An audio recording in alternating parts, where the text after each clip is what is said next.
You don't lose your power when someone leaves you. You lose it the moment you start begging them to stay. This is for the person who's tired of trying to prove they're worth loving even after the relationship is over. This is for you if you feel like you've been fighting a battle that ended long ago, hoping for a different outcome, hoping for a sign that they miss you, that they regret it, that they still care. I see you. And I want to talk about the kind of healing no one really talks about, the quiet, internal work of reclaiming your power. Let's rewind for a moment. Before them. Do you remember that version of yourself? The one who laughed without checking who was watching, who danced in the kitchen just because a good song came on, who spoke their mind without editing every single word for fear of being misunderstood or judged. Remember when you believed that love was supposed to feel safe, like a warm blanket, not like a tightrope walk where one wrong step means you fall. That person is still in there. They didn't disappear. They just got quiet. Somewhere along the way, maybe slowly, maybe all at once, you started walking on eggshells. The ground beneath you felt fragile. You started apologizing for needing too much, for feeling too deeply, for loving too strongly. You shrank your needs to fit into the small space they gave you. You convinced yourself that their emotional unavailability was a puzzle you just needed to solve, that if you were just a little more patient, a little less demanding, a little more perfect, they would finally see you. You became an expert in their moods, but a stranger to your own. And then, when they left, it wasn't just heartbreak. It felt like identity theft. It was a profound, disorienting loss because they didn't just take the relationship with them. They took your reflection. For so long, you had seen yourself through their eyes. Their validation was your mirror. When they walked away, the mirror shattered, and you were left staring at the pieces, not recognizing the person looking back at you. I know what happens next. You opened your phone, your heart pounding, hoping for a text, an email, any crumb of closure that never came. You scrolled through old photos, trying to pinpoint the exact moment things went wrong. You replayed every conversation, every argument, every silent treatment in your head, torturing yourself with the what ifs. What if I had been different? What if I had said this instead of that? What if I had just tried a little harder? But let me tell you the truth, the one that might sting at first, but will ultimately set you free. Closure doesn't come from them. It will never arrive in a text message or a late-night phone call. Closure isn't a destination you arrive at together. It's a decision you make alone.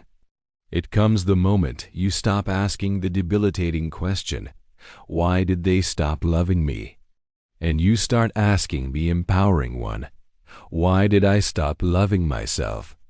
That question changes everything. It shifts the focus from their actions to your own internal world. It's not about blame.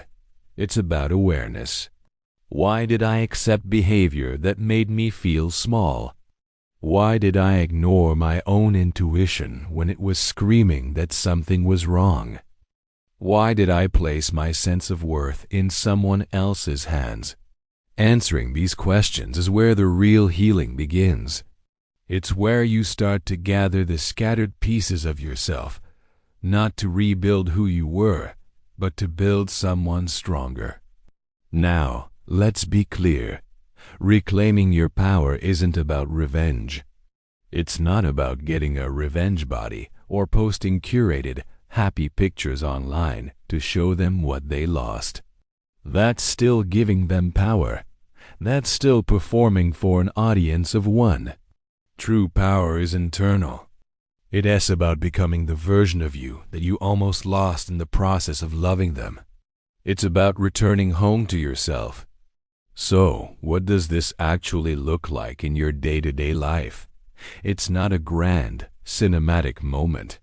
It's a series of small, quiet, courageous choices. First, you stop checking their social media profiles.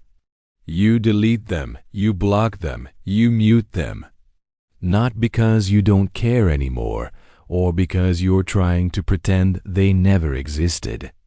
You do it because your peace is more valuable than your curiosity. Every time you check, you are reopening the wound. You are giving them a front row seat to your life while you are stuck in the nosebleeds of theirs. Your healing journey is a sacred space, and not everyone deserves a ticket. Protect it fiercely. The price of admission is your peace of mind, and that's a cost that's simply too high to pay. Next, you stop trying to be fine.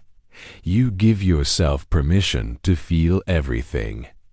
The cultural narrative around breakups is to get over it as quickly as possible, to distract yourself, to jump back into dating. But unheld grief doesn't just disappear. It metastasizes. It turns into anxiety, into bitterness, into a wall you build around your heart. So, let the grief move through you. Let it be a storm that you weather, not a prison you're trapped in. Cry when you need to cry. Be angry. Be confused. Acknowledge the pain without letting it define you. True strength isn't the absence of feeling. It's the courage to feel it all and not let it consume you. And most importantly, you start remembering a fundamental truth. Love isn't about being chosen. We are so conditioned to believe that our value is determined by whether or not someone picks us. But real, lasting love is about choosing yourself every single day. It's choosing to honor your boundaries even when it's uncomfortable. It's choosing to speak your truth even if your voice shakes. It's choosing to invest in your own happiness, your own hobbies, your own friendships. It's choosing to be your own safe harbor. When you make yourself the priority, you stop looking for someone else to complete you, and you start looking for someone to complement the whole, vibrant person you already are. And slowly, so slowly you might not even notice it at first, you rise. There are no fireworks. There's no dramatic glow-up montage with a pop song playing in the background. It's quieter than that. It's in the small, consistent acts of self-respect that no one sees but you. It's making your bed in the morning. It's taking a walk without your phone. It's laughing at a joke and realizing you haven't thought about them all day. It's looking in the mirror and finally recognizing the person staring back and maybe even smiling at them. When you truly reclaim your power, you stop chasing closure from them because you become the closure yourself. The story is no longer about them leaving. It's about you arriving. The person you are becoming is precisely the person they weren't ready for, the person they couldn't handle. Think about it. They didn't leave because you weren't enough. They left because they couldn't meet the demands of the version of you that was finally waking up, the one who was starting to ask for more, to expect more, to love herself more. Their departure wasn't a rejection. It was a redirection.